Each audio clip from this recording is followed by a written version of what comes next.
ಕೂಡ ನವರಾತ್ರಿ ಹಬ್ಬದ ಶುಭಾಶಯಗಳನ್ನು ತಿಳಿಸುತ್ತಾ ಪ್ರಿಯ ಭಕ್ತರೇ, ಪ್ರಥಮಂ ಶೈಲಪುತ್ರಿ ಚ ದ್ವಿತೀಯಂ ಬ್ರಹ್ಮಚಾರಿಣಿ ತೃತೀಯಂ ಚಂದ್ರಗಂಟೇತಿ ಕುಷ್ಮಾಂಡೇತಿ ಚತುರ್ಥಕಂ ಪಂಚಮಂ ಸ್ಕಂದಮಾತೇತಿ ಷಷ್ಠಂ ಕಾತ್ಯಾಯನೀತಿ ಚ ಸಪ್ತಮಂ ಕಾಳರಾತ್ರಿ ಚ ಮಹಾಗೌರಿ ತಿಚಾಷ್ಟಮಂ ನವಮಂ ಸಿದ್ಧಿದಾತ್ರಿ ಚ ನವದುರ್ಗಾ ಪ್ರಕೀರ್ತಿತ. ಪ್ರಿಯ ಭಕ್ತರೇ, ನಾವು ನವರಾತ್ರಿಯ ಸಂದರ್ಭದಲ್ಲಿ ಜ್ಯೋತಿರ್ಗಮಯ ಅವರು ಆಯೋಜಿಸಿರುವ ಹವನಗಳಲ್ಲಿ ಪಾಲ್ಗೊಂಡು ಆ ದೇವಿಯ ಕೃಪೆಗೆ, ದೇವಿಯ ಶ್ರೀರಕ್ಷೆಯನ್ನು ನೀವು ಸದಾಕಾಲ ಪಡೆಯತಕ್ಕಂಥದ್ದು. ಹವನಗಳನ್ನು ಮಾಡ್ತಾರೆ.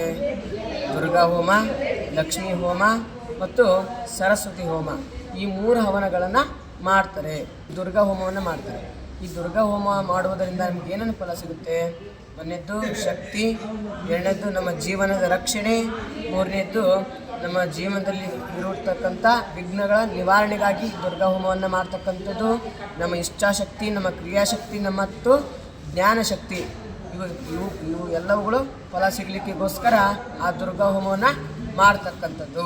ಲಕ್ಷ್ಮೀ ಹವನ, ಈ ಲಕ್ಷ್ಮೀ ಹವನವನ್ನು ಯಾಕೆ ಮಾಡ್ತಾರೆ? ಲಕ್ಷ್ಮೀ ಹವನವನ್ನು ಮಾಡ್ತಕ್ಕಂಥದ್ದು. ಲಕ್ಷ್ಮಿ ಅಂದರೆ ಏನು?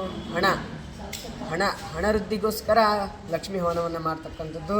ನಮ್ಮ ಐಶ್ವರ್ಯ ಪ್ರಾಪ್ತಿಗಾಗಿ ಲಕ್ಷ್ಮೀ ಹವನವನ್ನು ಮಾಡ್ತಕ್ಕಂಥದ್ದು ಮತ್ತು ಸಕಲ ಸೌಭಾಗ್ಯವನ್ನು ನೀಡ್ತಕ್ಕಂಥದ್ದು ಯಾವುದಂದ್ರೆ ಲಕ್ಷ್ಮೀ ಹವನ. ಈ ಸರಸ್ವತಿ ಹವನವನ್ನು ಮಾಡ್ತಾರೆ. ನಮ್ಮ ಮಕ್ಕಳ ವಿದ್ಯಾಭ್ಯಾಸಕ್ಕಾಗಿ, ಬುದ್ಧಿಶಕ್ತಿಗಾಗಿ, ಯಶಸ್ಸಿಗಾಗಿ ನಾವು ಆ ಸರಸ್ವತಿ ಹವನವನ್ನು ಮಾಡ್ತಕ್ಕಂಥದ್ದು.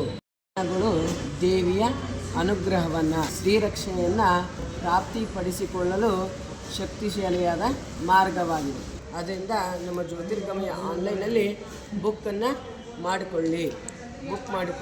ನಿಮ್ಮ ಮನೆಯಲ್ಲೇ ಕೂತ್ಕೊಂಡು ಪೂಜೆಯನ್ನು, ಹೋಮವನ್ನು ವೀಕ್ಷಣೆ ಮಾಡಬಹುದು.